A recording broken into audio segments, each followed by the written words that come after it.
नृत्य में आप। महाराज श्री के चरणों में त्रिवार नमोस्तु नमोस्तु नमोस्तु। मैं किरण चांदवाड़ हाटोटिया से।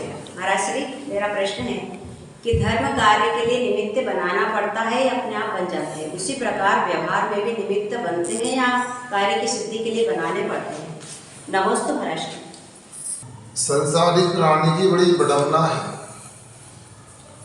जहाँ पुरुषार्थ करना चाहिए वो कर्म को भाग को आगे रखता है, और जब भाग को आगे रखना चाहिए वह पुरुषार्थ को आगे रखता है। आज का पहला प्रश्न यह है कि धार्मिक कार्यों में निमित्त बनाना पड़ता है कि बनता है? देखिए, धार्मिक कार्यों में अपने को निमित्त बनाना ही चाहिए, अर्थात पुरुषार्थ करना चाहिए। और संसार के कार्यक्रम में अपने को निमित्त बनाने की बात नहीं, अपने भाग पर विश्वास रखना चाहिए। अनुकूल भाग होगा तो हर कोई निमित्त मिल जाएगा, किंतु मोक्ष मार्ग में पुरुषार्थ करना चाहिए, अन्यथा मोक्ष मार्ग बन नहीं पाएगा। अब देखो क्या करते हैं संसार में, व्यापार करते हैं, उसमें पुरुषार्थ करते हैं, निमित्त बनाते हैं। खेत में आते हैं, निमित्त बनाते हैं, कहीं बेट का सहारा लेते हैं, कहीं ट्रैक्टर आदि मशीनों का सहारा लेते हैं। और परमार्थ की बात करते हैं, भैया पूजन करने आओ, हमको समय नहीं, अभिषेक करने आओ, समय नहीं है, तीर्थ यात्रा करने करो, समय नहीं है, प्रतिमा ले लो, अनुकूलता नहीं है, हम एकासन नहीं कर सकते, हम रात के पानी का त्याग नहीं कर सकते। डॉक्टर कहता है कल ऑपरेशन है, खाना नहीं, 24 घंटे सब उपवास कर लेते हैं। इसलिए हम संसार में तो पुरुषार्थ करते हैं और मोक्ष मार्ग में आलसी हो जाते हैं, तो जरूर उसका उपयोग करना चाहिए, सदुपयोग करना चाहिए, और नहीं मिलते तो मिलाना चाहिए। अपने नगर में साधु हैं, सौभाग्य से नहीं होते, जहाँ साधु उपलब्ध हैं वहां जाकर के आप कल्याण का निमित्त मिलाओ। जिनवाणी सुनने मिलती है बहुत अच्छा, नहीं मिलती है जहाँ जिनवाणी का वाचन होता वचन होता वह सुनने जाओ। ऐसा करने से ही आत्मकल्याण संभव है। पंचम काल के जीव हैं, सब अनुकूलता नहीं बन सकती, अपने को पुरुषार्थ करके बनाना चाहिए। ऐसा रखने के लिए सुशीला जी छाबड़ा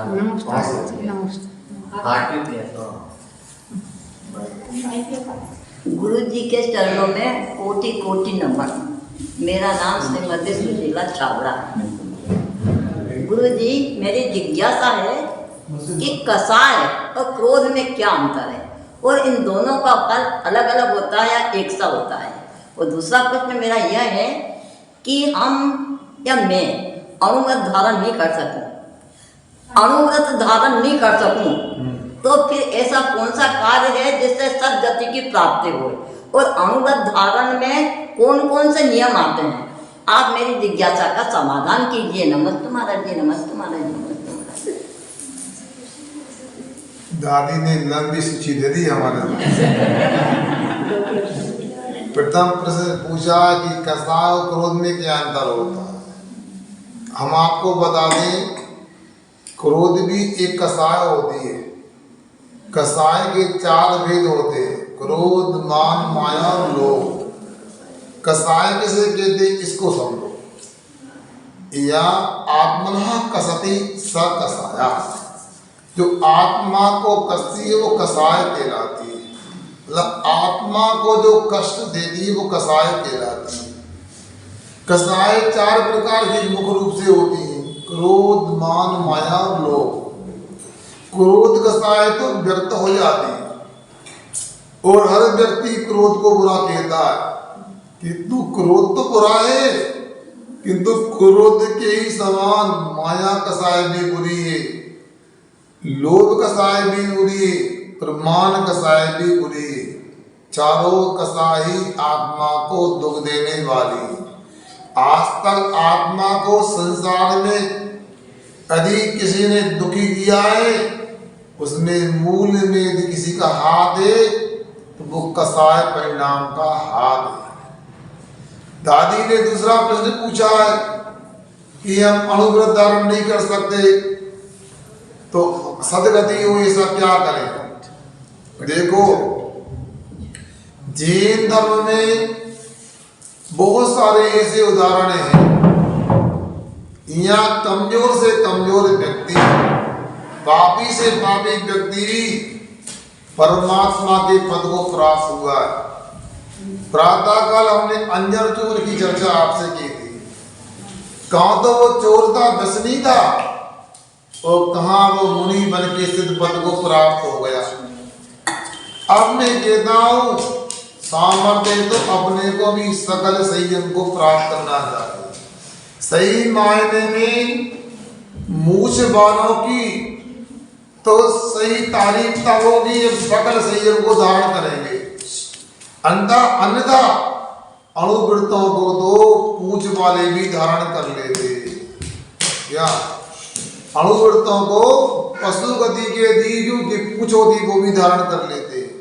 इसलिए अपने को सकल संयम धारण करने का पुरुषार्थ करना चाहिए।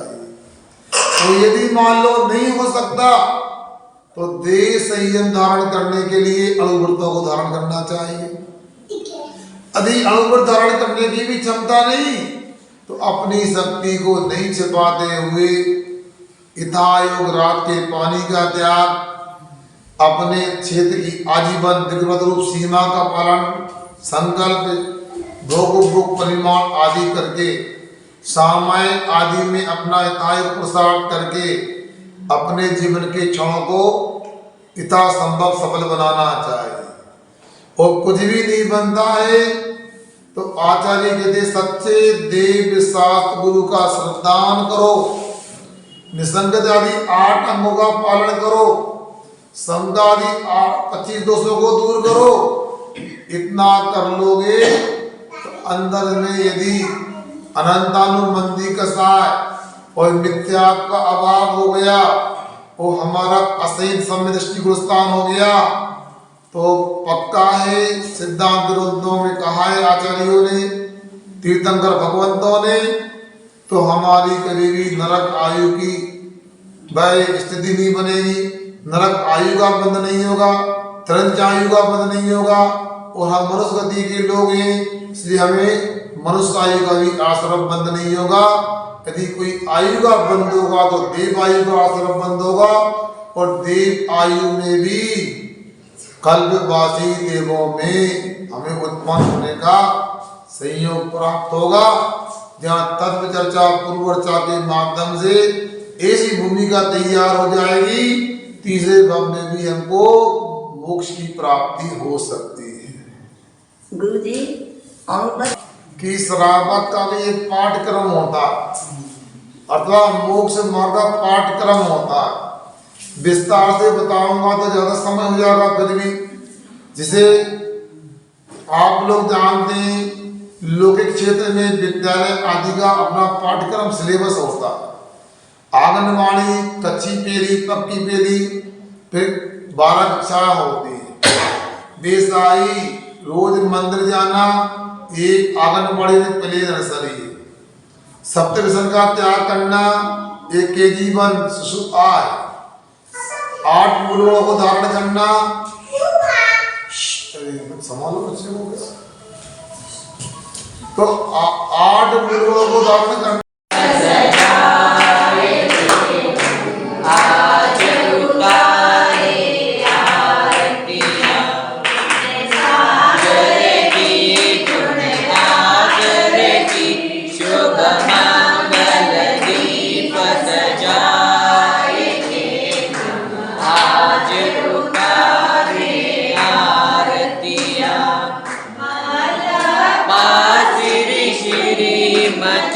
के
से उठा